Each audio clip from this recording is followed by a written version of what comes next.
श्रीमन्नारायण नारायण हरि हरि, भजमन नारायण नारायण हरि हरि। जय श्री हरि। 17वां अध्याय। नैमिषारण्य तीर्थ में उपस्थित ऋषि मुनियों से सूत जी महाराज ने कहा, अब मोक्ष के देने वाले सब व्रतों में उत्तम एकादशी के व्रत का महात्म्य सुनो। एकादशी चाहे कृष्ण पक्ष की हो या शुक्ल पक्ष की, उस दिन अन्न नहीं खाना चाहिए। एकादशी के दिन खाया हुआ अन्न पाप भक्षण के समान है। व्रत करने वालों को दशमी तथा द्वादशी को भी एक समय भोजन करना चाहिए। नारद जी द्वारा महाराज पृथु को सुनाई हुई कथा सुनाते हुए सूत जी ने कहा, गंगा के समान तीर्थ नहीं, माता के समान गुरु नहीं और विष्णु के समान देव नहीं, अन्न ना खाने के समान तप नहीं तथा शांति के समान संसार में कोई सुख नहीं। सत्य के समान ज्योति नहीं, कार्तिक के समान कोई मास नहीं, ज्ञान के समान कोई लाभ नहीं तथा एकादशी के समान कोई व्रत नहीं है। व्रत करने वाला प्रातःकाल उठकर भगवान का पूजन करे, पुराणों की कथा सुने और रात्रि को जागरण करे। अब आप एक प्राचीन कथा ध्यानपूर्वक सुनो। नर्मदा नदी के तट पर गालब ऋषि का शांत, शोभायुक्त और मनोरम आश्रम था। उनका पुत्र भद्रशील भगवान विष्णु का परम भक्त था। भद्रशील अपने साथियों के साथ भगवान की मूर्ति बनाकर पूजन करता, साथ ही उन्हें उपदेश दिया करता कि वे भी भगवान का पूजन करें तथा एकादशी का व्रत रखें। उपदेश सुनकर बालक भी ऐसा ही किया करते थे। अपने पुत्र के चरित्र को देखकर गालब ऋषि ने एक समय उससे पूछा, हे भद्रशील, तुम हर समय भगवान विष्णु की पूजा अर्चना में लगे रहते हो, यह उपदेश तुमको किसने दिया है? यह बात सुनकर भद्रशील बोला, हे पिताजी, मैं पूर्व जन्म का वृतांत सुनाता हूँ। पहले जन्म में मैं चंद्रवंश में धर्मकीर्ति नामक राजा था। दत्तात्रेय जी से मैंने शिक्षा दीक्षा ग्रहण की थी, साथ ही 1000 वर्ष तक राज्य भी किया था।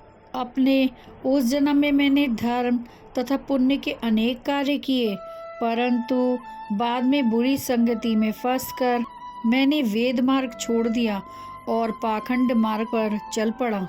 मेरे दुराचार को देखकर प्रजा भी पाप कर्म करने लगी। इस तरह धर्मशास्त्रों के कथानुसार प्रजा के पाप का छठा भाग भी मुझको मिलने लगा। एक दिन शिकार खेलने के लिए वन में गया। दिन भर भूखा प्यासा रहा, खाने पीने को कुछ नहीं मिला। जंगल में भटक जाने के कारण शाम को मैं घूमता फिरता नर्मदा नदी के किनारे जा पहुंचा। उस दिन एकादशी का व्रत होने के कारण वहां पर एकत्रित अनेक वैष्णव भगवान का भजन कीर्तन कर रहे थे। भूख प्यास से व्याकुल और हारा थका होने के कारण मैं रात भर वहीं पर पड़ा रहकर कीर्तन सुनता रहा। प्रातःकाल होते ही भूख प्यास से मेरे प्राण निकल गए। उसी समय यमराज के दूत आए और मुझ पापी को मारते पीटते हुए यमराज के पास ले गए।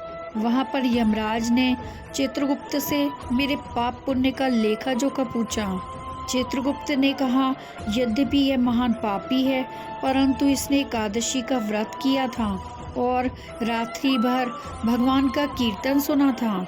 एकादशी को भोजन ना करने के कारण इसके प्राण निकले हैं, इस कारण इसके समस्त पाप नष्ट हो गए हैं। चित्रगुप्त की ये बातें सुनकर यमराज तत्काल अपने सिंहासन से उठ खड़े हो गए और मुझे नमस्कार किया। फिर मुझसे बोले, हमसे बड़ी भूल हुई है, आप हमें क्षमा करें। फिर यमराज अपने दूतों को धिक्कारते हुए कहने लगे, जो व्यक्ति भगवान के नाम का स्मरण करता है उसको कभी हमारे पास मत लाना। जिसने अनजाने में भी एकादशी का व्रत किया हो उसके समस्त पाप नष्ट हो जाते हैं और उसे हमारे पास आने की आवश्यकता नहीं पड़ती। इसके बाद यमराज ने मेरा पूजन किया और फिर मुझे सुंदर विमान पर बैठाकर विष्णु लोक को भेज दिया। हजारों वर्ष इंद्रलोक तथा विष्णुलोक में रहने के बाद अब मैंने आपके यहाँ पर जन्म लिया है। एकादशी के व्रत की महिमा तो अपार है ही। जो इस कथा को सुनता अथवा सुनाता है उसके भी समस्त पाप नष्ट हो जाते हैं। 17वां अध्याय समाप्त हुआ। 18वां अध्याय।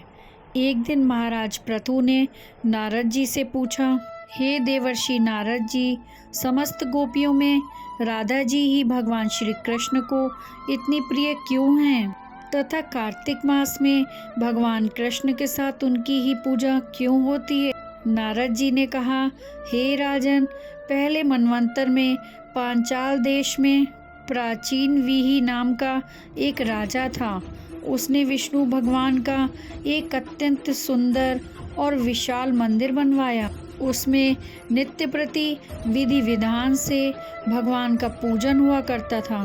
उसी नगर की एक अति सुंदर स्त्री प्रेम में विह्वल होकर भगवान के सामने मोहक नृत्य किया करती थी। उसकी हर समय एकमात्र यही लालसा रहती थी कि वह किसी तरह भगवान के गले में बाहें डालकर नृत्य करे। एक दिन उसने अपना समस्त धन गरीबों में बांट दिया और भगवान के सम्मुख नाचते हुए अपने प्राण त्याग दिए। स्वर्ग में वह स्त्री चंद्र कीर्ति नामक अत्यंत सुंदर देवांगना बनी। एक दिन वह दर्पण में अपना अद्भुत रूप लावण्य देखकर मन ही मन कहने लगी कि भगवान के अतिरिक्त अन्य कोई मेरा पति नहीं हो सकता। ऐसा विचार करके वह भगवान की छवि मन में धारण करके नृत्य करने लगी। कुछ समय बाद दैत्यों के आतंक से दुखी होकर समस्त देवता ब्रह्मा जी की शरण में गए। तब ब्रह्मा जी ने भगवान विष्णु के कृष्णावतार लेने का संपूर्ण वृतांत देवताओं को सुनाया और साथ ही उनको आज्ञा दी कि देवता ग्वाल बाल एवं देवांगनाएं गोपियों के रूप में जन्म लेकर भगवान की सेवा करें। देवांगना चंद्रकीर्ति ब्रह्मा जी से प्रार्थना करते हुए बोली, हे पितामह, भगवान स्वयं मेरे साथ नाचें। मेरा पूर्व जन्म का यह मनोरथ पूर्ण करने की कृपा कीजिए।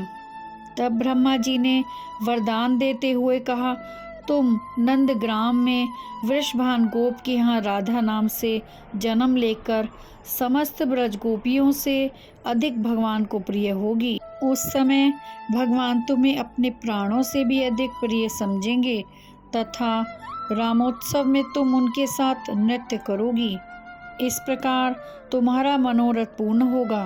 ब्रह्मा जी के वरदान को पूर्ण करने के लिए श्री कृष्णावतार में भगवान ने राधा जी के साथ रामोत्सव में नृत्य किया और उन्हें अपने प्राणों से भी अधिक प्रिय माना। बोलो श्री राधा रानी की जय। 18वां अध्याय समाप्त हुआ। अगर आपने इस चैनल को सब्सक्राइब नहीं किया है तो कृपया कर लीजिए, जिससे आप आने वाली कथाओं का श्रवण कर सकेंगे। राधे राधे।